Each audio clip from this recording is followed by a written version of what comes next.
Look at your phone almost any day of the week and you'll see another disturbing headline of an American community in terror. In the past 5 years, rates of gun violence and hate crimes have both increased.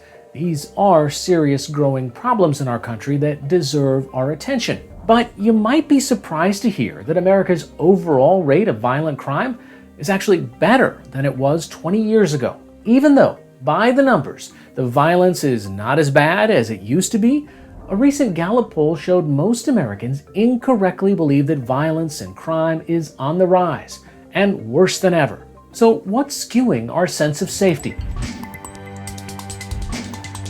So Brian, our conversation today is about crime versus the perception of crime. And in New York City, crime was definitely worse 20 or 30 years ago, but if you ask people if they feel that crime is really bad right now, they'll say yes. Why do you think that is? Well, the first thing that I want to say, Hari, is that crime is serious, and we have to take it seriously. That's journalist Brian Lehrer, host of the long-running New York staple, The Brian Lehrer Show. But I think we can hold two thoughts in our head at the same time. And one is to take the rise in crime, which is real, seriously. And the other is context, to put in context the numbers. In a February Quinnipiac poll of around 1,300 New Yorkers, 3/4 of respondents said crime was a, quote, very serious problem. Compare that to when this question was asked in 2000, when less than half of respondents ranked violence as a major concern. Yet, look at the crime stats for New York City in 2021. Major felony offenses dropped by 44% from what they were in 2000. That means New Yorkers reported feeling less safe at a time when crime rates were still at decades-long lows. So why the disconnect? Well, with live streaming and social media, we get a front row seat to some of this nation's most heinous crimes, like mass shootings. They're happening more often, each one a national trauma. And Americans are rightly upset about them, worried that one day their town, their loved ones could be victims.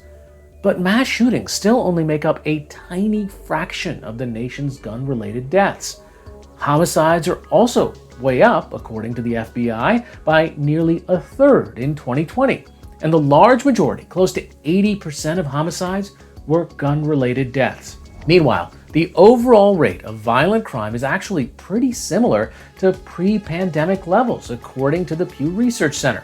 In other words, what we have is a growing gun-related crime problem, but that's not really how we see this issue framed. Well, in New York, one of the big debates now is over a bail reform law that was passed in 2019, which makes it harder to hold defendants when they're charged with crimes until trial. And there's a lot of rhetoric out there that says fewer people behind bars because of bail means that must be the reason or a big reason for the high crime.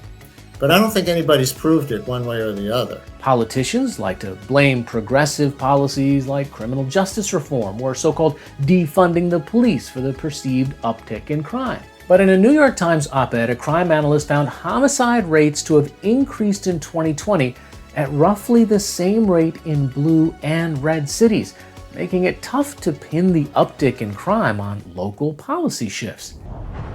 As violent crime surges across the country, some Democrats are looking to shake off the defund police slogan ahead of November's midterms, as if we'd forget. Another thing is the conservative media ecosystem is much stronger today than it was a while ago. You know, in the high crime 1980s, there was no such thing as Fox News.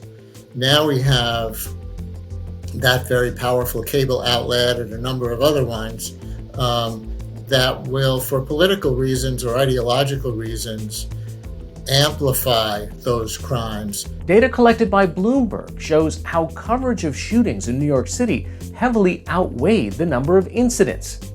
A 2020 study of Milwaukee, Wisconsin's crime coverage showed a similar trend. News outlets covered the most severe violent crime with greater frequency than other kinds of more common crimes, and usually without much context. So just in the last week or so, I'm going to read subject lines from New York Post emails that have arrived in my inbox. New York City stroller mom recounts horrifying attack by crazed criminal. Man dead after being shoved in front of subway in Queens. Coke dealers boldly peddle drugs on sidewalks of Broadway. That's what people are getting a steady stream of if they're signed up for New York Post emails.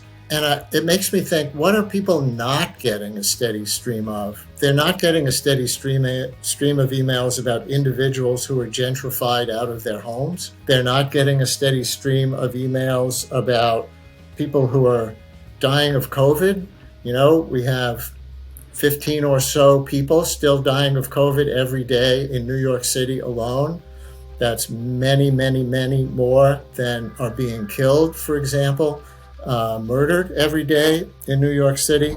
Another example is traffic deaths, which are also up 50% in New York City compared to pre-pandemic levels.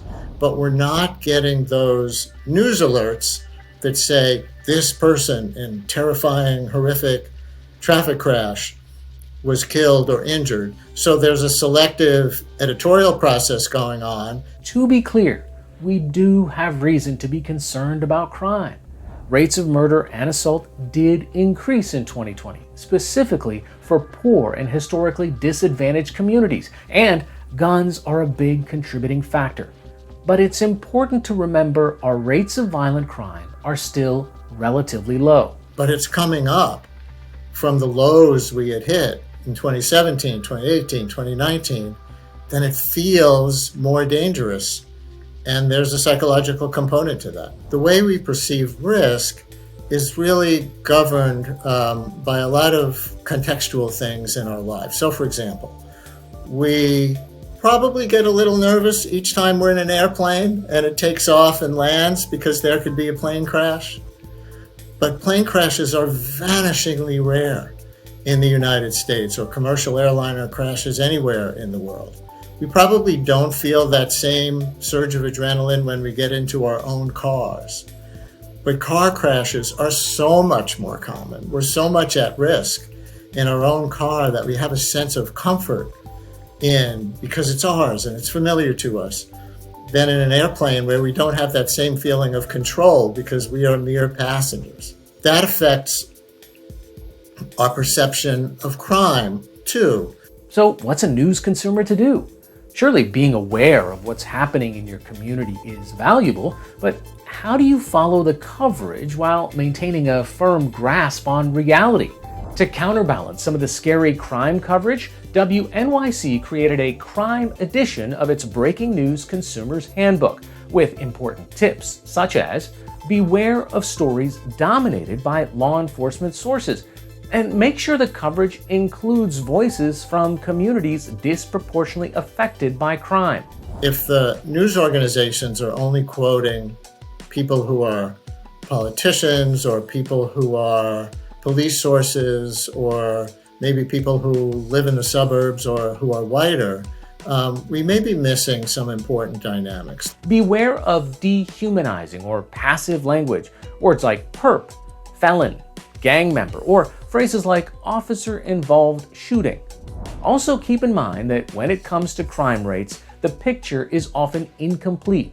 Month-to-month or even year-to-year comparisons are not very useful for showing historical trends. We get on a subway and we've seen these individual cases of subway crime blasted in the media, and we don't feel like we're in control because we can't control when the subway car doors open, we're not driving the train. But if you think about the actual statistics, well, maybe a handful of people in the last year have been killed on the subways. And most of those are people who knew each other. One person went after another in a dispute, which is very different than the random crime that people walk around feeling. High-profile crimes rightfully garner a lot of media attention, but what if the decisions inside newsrooms to lead with the bloodiest stories is giving Americans the wrong idea about how dangerous a country it is that we live in? The effects of this type of misinformation are far-reaching, and when bad actors amplify these inaccurate narratives about rising crime, the misinformation starts looking a lot more like disinformation. Being a vigilant news consumer means keeping in mind that crime trends don't fit into a convenient political narrative, and remembering that the many factors affecting public safety, whether that be firearms, police, even a pandemic, cannot and should not be oversimplified. Until next time, I'm Hari Srinivasan, and this is Take on Fake. Thanks for watching.